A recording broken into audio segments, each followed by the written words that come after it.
അടുത്ത പരിപാടി എന്താണെന്ന് വെച്ച് കഴിഞ്ഞാൽ 5 ദിനാർ തന്നിട്ട് പറഞ്ഞു വണ്ടി കഴുകിയിട്ട് വായോ എന്നുള്ളത്. അപ്പോൾ നമുക്ക് കഴുകാനുള്ള വണ്ടി ഇതാണ്, തണ്ട്ര.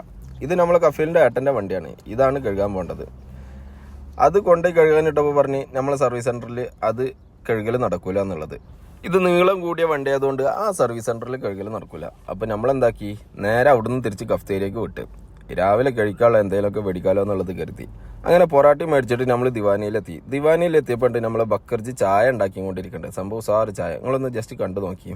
അങ്ങനെ ചായ ഉണ്ടാക്കലൊക്കെ കഴിഞ്ഞുകൊണ്ടിരിക്കുമ്പോഴത്തേനും നമുക്ക് രാവിലെ തന്നെ ദിവാനിക്ക് ഗസ്റ്റുകളൊക്കെ വരാനുണ്ട്. അബു തുർക്കി, അതേപോലെ കമാൽജി.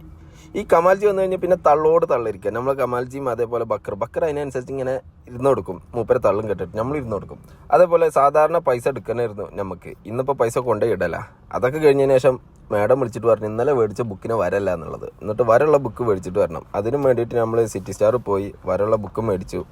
ആ പരിപാടിയൊക്കെ കഴിഞ്ഞിട്ട് അങ്ങനെ സലൂണിക്കായിരുന്നു. സലൂണിൽ പോയി പോസ്റ്റ് ആയപ്പോൾ മാഡം ഒരു ജ്യൂസും അതേപോലെ ഒരു ചോക്ലേറ്റും മേടിച്ചെന്ന്. അപ്പോൾ അതൊക്കെ കഴിച്ച് അങ്ങനെ അവിടുത്തെ പരിപാടി കഴിഞ്ഞ് നേരെ തിരിച്ച് വീട്ടിലേക്ക്. അപ്പോൾ വീഡിയോ ഇഷ്ടപ്പെട്ട് കഴിഞ്ഞാൽ ലൈക്ക് അടിക്കാൻ മറക്കരുതേ.